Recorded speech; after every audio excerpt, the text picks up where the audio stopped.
Okie dokie. Today we're going to look at something kind of interesting. It's the Time Life book here from the Nature Library of the Universe. Okay, and let's take a first look at the publishing date on this thing. So we'll take a quick look at the publishing date.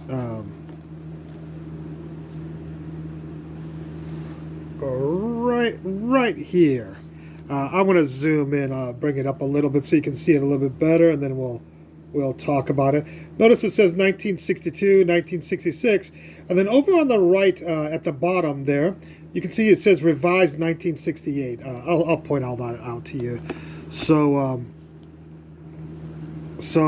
again, right here it says 1962, 1966, and then over here revised 1968. And a lot of people will be like, "Why are you getting such an old book? Get a new book if you want to talk about this subject." No, it's actually interesting to do it revised. This is very cool that it says revised 1968 because that means that it was 1 year, at least 1 year before the moon landings in July of 1969. So this was before the moon landings, and you'll see why it's kind of interesting that what they say on page 184. Let's take a look at page right here, 184 of this book. And if you read it right here, by the way, first of all, they're showing you a weather balloon here. I'm sorry, let me get this out of your way for you. Showing you a balloon here. Actually, this is not well, it is a weather balloon. It says a skyhook balloon lifts instruments out through the Earth's obscuring air. Obscuring Earth's obscuring air, or the atmosphere, towards space. The arena of future astronomy, indicating that the balloon's going to take the instruments in the little caboose here up above the Earth's obscuring air. What do they mean by Earth's obscuring air? We're going to talk about that in just a second. Before we do that, let's take a quick look at this paragraph here. They're talking about galaxies, NGC. Man may well despair ever sounding the universal scheme in the full depth. The largest telescopes are already pushed to their limits, and the Earth's quivering atmosphere makes larger instruments useless to build. And let's go over here. Useless to build. The Earth's quivering atmosphere, the Earth's obscuring air. We're going to be talking about these things. What is the Earth's quivering atmosphere? Who cares for astronomy about the Earth's quivering atmosphere or the Earth's obscuring air? Well, any astronomer knows exactly what I'm talking here. But let's read on here. The only way to extend knowledge greatly is to send instruments into space by balloons, like the one above. So send like telescopes and stuff like that with this, or by Earth's satellites. So put a satellite above the atmosphere where there won't be the Earth's quivering atmosphere interfering with your telescopic view of the universe. But this is the real kicker here. This is what's really interesting. Right here where it says, eventually, and remember, this is 1968. This is before 1 year before the moon landing. Eventually, on the airless moon, the moon has no atmosphere. Astronomers may find nearly perfect seeing conditions, and then, perhaps, they will learn most of the answers of the universe. So again, airless moon, astronomers may find perfect seeing conditions, in quotes. What is seeing conditions? Why would the airless moon give you perfect seeing conditions? Why would the airless moon give you perfect seeing conditions? Anybody who has knowledge of, even the rudimentary knowledge of astronomy, knows, photographic astronomy, knows exactly what's going on here. So, all of this, 1968, 1 year before it, and already Time Life book is saying, hey, astronauts, when you get to the moon, you're going to have perfect seeing conditions. You might want to take a few photographs when you're up there, the star field, when you get up to the moon. Okay? That's what a Time Life book, not wacko life book, a wacko, conspiracy theorist. I don't think the Time Life is a conspiracy theorist. No, it's Time Life book. And they said when you get to the moon, you might want to take a few photographs. Let's explain for people who don't know. People who are astronomers can turn the video off now because they know exactly what's going on here. Whereas we'll explain for people who are not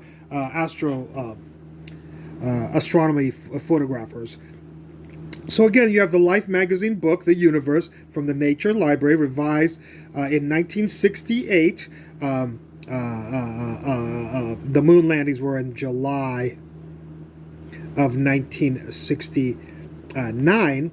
And the reason I think it says 62, 66, and then revised in 1968 in the book, as I showed you, I think the reason they revised it in 68 is because we were getting close. We were getting very close to I think Time Life said, hey, we're going to be going to the moon. Let's put a little comment here and make the public aware that probably some photographs will be coming back from the moon, of the star field, from the moon's surface, and we can look forward to some beautiful photographs, none of which, of course, were taken on the moon for some strange reason. So let's take a look at what's the difference between being on the Earth and taking a picture of a star and being on the moon and taking a picture of the star. What's the difference between these two? Why is this one preferable not according to me? I'm not saying it. Time Life is saying it. I'm agreeing with them. But Time Life says, do it this way. That's what Time Life says. It says, this is better. This situation is better. Go to the moon and then take a picture of a star or a galaxy or what other cosmic structures you like. Well, the reason you want to do it on the moon, let's see first of all on the moon why it's a good idea. On the moon, here will become the photons from the star or galaxy or whatever, and here's your telescope right here. I'll put a big T so people know that's a telescope. And this is a telescope. And you have the telescope pointed off of the away from the perpendicular to the surface of the moon, of course. And here's the photons coming from the star. And notice here's by the way, the astronauts are mainly walking. If you notice, the sun was out. So the sun was out, but on the moon, since there's no atmosphere, you can see the stars if you look up, straight up, as long as you're not looking into the sun. You can look straight up and take pictures of stars. Of course, if you see a lot of the things, I'm putting the sun up here, so yeah, it's possible some photons from the sun could have gone there. But if you look at some of the pictures, they were taken with the sun way, way down here. Because you can tell because the shadows of the astronauts are a lot of times very long. And besides which, if the sun were here, why not angle the telescope? You could angle the telescope so it's perpendicular to the sun, and now no photons from the sun can get inside the telescopic aperture there. Okay? So, why is it preferable to take pictures on the moon? Well, because there's no photons from the sun. You can make no photons from the sun going to the moon, and photons that hit the light that hits the surface of the sun will simply bounce up, and these that go up will just simply keep on going up and never go into the shaft of the telescope. All right, probably I should have done the Earth first. I'm sorry. Make it a little bit clearer. On the Earth, of course, you're going to take most of your shots at nighttime. So we're not going to even have a sun here. But it doesn't matter if there's a sun or not, because you have a lot of photons coming from lights, from cities and whatever. So you have a lot of light coming from cities. But the difference is, if you set up the telescope the exact same way as on the moon, what will happen is, if this is your city over here, and you have city lights shooting photons, the photons will hit, see these black little dots? Those are like air molecules and nitrogen molecules and all sorts of things inside the what's called the atmosphere. So there are molecules here in the atmosphere of the Earth, but those, since the moon has no atmosphere, according to Time Life book and according to anybody who knows anything about the moon, there are no atmospheric particles over here. So what are these particles coming from the city lights? City lights. What do they do when they bounce up? Well, they hit the atmospheric molecules in the Earth's atmosphere, and they can bounce and go into your telescope. So now we know these comments that they said about the quivering atmosphere, and the atmosphere also has a certain amount of energy in it that is just stored, even though it's nighttime. Those molecules still vibrate quite a bit, and they interfere with the sensitive photons that you need to be coming from a star right there. So if you have air molecules, atmospheric molecules, any kind of light that's in there, any kind of light energy that's in there, has a chance of bouncing around on those things, just like a pinball machine, and getting into your telescope and unfortunately interfering with the photons coming from the stars or galaxies that you're trying to photograph. So, with an atmosphere, you can imagine pinballs just going into your telescope. If this is going into here, this has nothing to do with the information from an astronomical object very far away, and of course it interferes with this light and causes this light to have to not be as discernible from the atmospheric light. But what do we have on the moon? According to Time Life book, they said, hey, you're going to have great seeing conditions. Why? Because there's no atmosphere on the moon. No atmosphere on the moon. So now the question is, why didn't the astronauts do this? Why didn't they point a telescope, take a shot of the star field? And by the way, I'm not the first person who's brought this thing. I just thought I would explain that the fact that there are no star field photographs from the moon.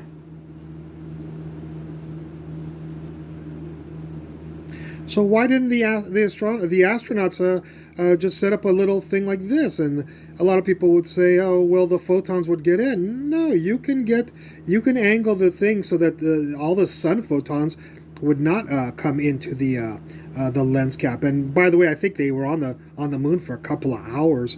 So first of all, the seeing conditions, as Time Life book said, would be phenomenal. They are phenomenal on the moon. We don't have to go to the moon to know that. And second of all, to expose even the faintest starlights there. This has been brought up by many people. A lot of people don't have access to an astronomer, but I promise you that if you ask an astronomer why didn't the astronauts take any pictures of the star field, he'll be like, you're right, why didn't they? That's kind of strange that they didn't. Because if they would have taken one picture of a star field from the moon, we would have known that they went to the moon. It's that simple. Because you can't get that star field anywhere on Earth, or even with Earth satellites. You can't get that star field, at least back in 1968. Nowadays you might be able to send a telescope. It would be a little expensive, but you might be able to send a telescope over orbiting the moon and get some shots like that. But anyways, if they would have taken one starfield shot on the moon, there would have been no discussions. There would have been no thing. Everyone would know. Everybody would have known that they were on the thing, and just that little effort was not obtained to the chagrin of Time Life.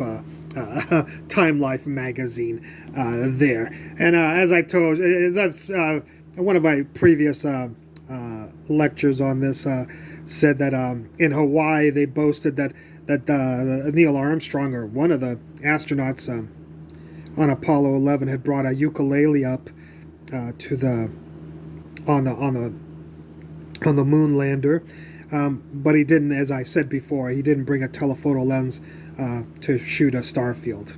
So I guess you have to have priorities, and ukuleles are much more interesting than